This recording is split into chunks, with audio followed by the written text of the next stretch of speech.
Fixed gear, steel frame, no brakes. The bike cannot coast. Can't stop. Don't want to either. Yun!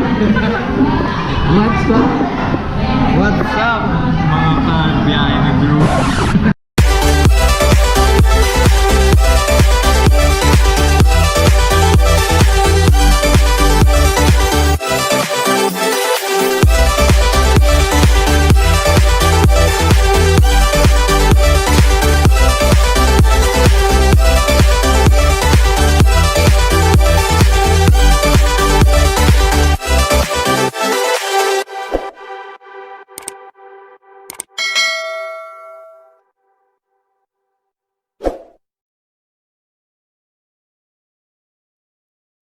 Previously on Byahe ni Joe. So yan yung bike niya, iba-bike check natin yan. Bike check natin yan. Yon, so welcome to Byahe ni Joe. Bike check muna tayo.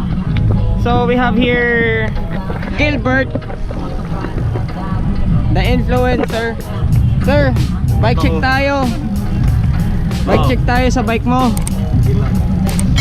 So, anong type ng bike? Sa Fixie. Fixie. Fixed gear. Yung normal na tawag sa kanya. Yan. Pero dahil mahilig tayo mag-shorten ng words, Fixie na lang. So, what's this bike? It's Aventon Mataro. over there. Aventon yung tatap. Mataro yung name. Tapos basically ano siya, pursuit frame. So yung top tube ay naka-lean papunta sa head tube para mas aggressive yung itsura.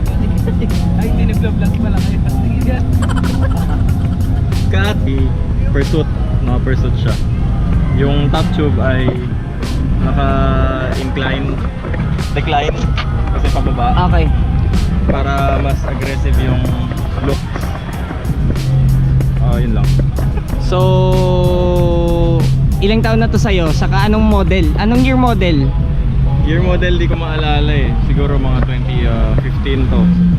Tapos kung ilang taon na sa akin, since 2017, January 2017 nakuha ko siya. Full bike. Tapos pinalitan ko yung gulong, rim set, wheel set, tank set, diba na rin. So basically frame na lang. Frame lang yung natira.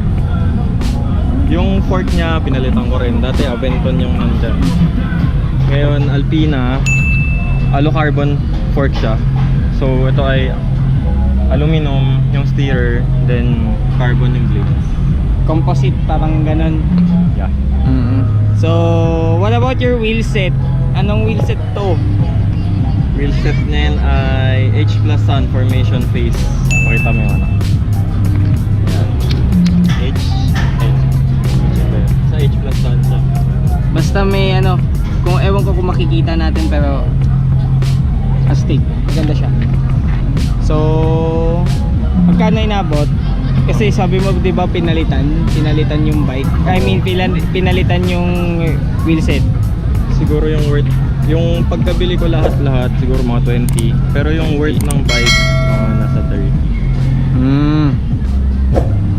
Pogi. So, cockpit mo? Cockpit ay ano ba to? Richie Logic Curve yung drops. Ano tawag dito? Shallow bend. Then 40-42 ba o 40 ano lang, parang standard lang, kung ano yung nasa taas yun yung din yung sa baba? same lang yan. Pareho lang. Same lang. Same size. 40. 42 ata to eh. Okay. Yung stem ko ay Pro PLT by Shimano. 110 ba? 110 yung length. Tapos ano ba yung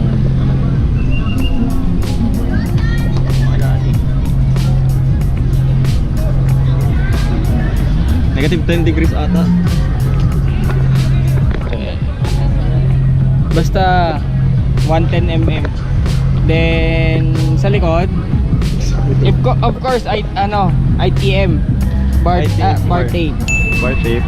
Yung drop ay yung bar end nga ITM lang din yan. Tumana.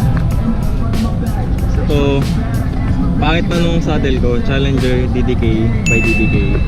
Tapos nag-uka-uka na siya, pero malambat na siya. Due to weathering. Oo, weathering yun. Tanda na rin eh.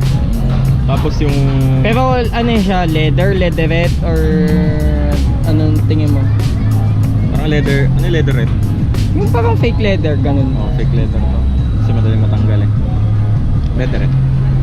Tapos seat tube. Seat Seat post rather. Control Tech SL. Tapos bigay yan ng ano ko, ng girlfriend ko. Yes, sana all. Haha. Tapos ito, ganito talaga siya, di ba? Ganito talaga. Yung itsura niya. Yung design. Medyo mahirap lang dito sa ganyang type. Parang lumuluwag yan katagalan. Alright. Tapos Rinpoche 1.1. Rinpoche 1.1 49 tip. Ang BCD ay 144. 1.4. Yung chain ko, Izumi chain. Black. Fixie specific to. Oo, pang fixed gear. Pati pa yung Izumi. Mas magaan din. Then Shimano pedals M520. Naka-cleans pala ako. Yan. Diba? Hindi yan yung nilagay na na sapatos. Yung nilagay yung bala sa sapatos na pang casual. Anong tatak niyan, sir? DZR Midnight yung pangalan. So napakagastos, di ba? Magkano yan? 5 plus, di ba? 5? Kung brand new. Pag brand new. 5K. Pero nakuha mo siya Half the price, 2.5. 2.5. More like Shimano na din. Katulad nito. So, what else? So yun lang naman yung ito yung rim set. Hindi ko pala nasabi yung hubs ko. Novatec hubs. High flange, 32 holes. 32 lahat. Oh, 32 yung rims, 32 yung sa hubs. Tapos radial lacing yung harap. Medyo lacy yung harap para Tapos pogi. standard yung likod. Standard dito para matibay. Yun lang. Japorms. Then gamol Gamol tires. Kenda Kenda 23. So overall, kamusta naman? Okay naman. Nagbabala ka bang bumili nun? Siguro pag may pera, pero so far ito na lang. Fixie. Kasi less maintenance. Saka hindi na ako marunong magbike eh. Uy! Fixed gear lang yung kabisado ko talaga. Okay. Hindi ako marunong mag-frame. So yun. Nga pala, anong purpose na ito? Ito mismo. Para sa mga nanonood sa Byahe ni Joe. Ang purpose nito ay tensioner. Okay. Pampaigpit ng kadena kasi minsan okay lang naman na wala to, pero mas maganda na meron para hilain niya yung kadena. Then para hindi lumuwag katagalan kasi pagka walang tensioner, uurong yan.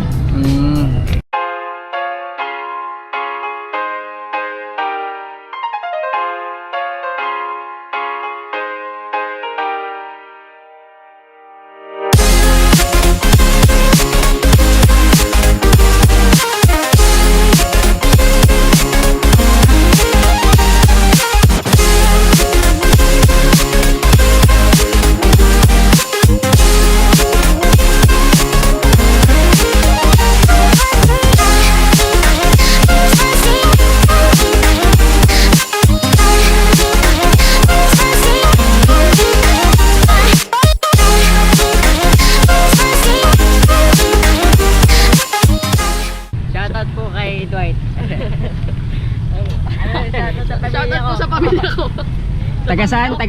Caloocan. Yun. So mga nabiktima ng sticker na pinagbabawal. Hindi. So yun, thank you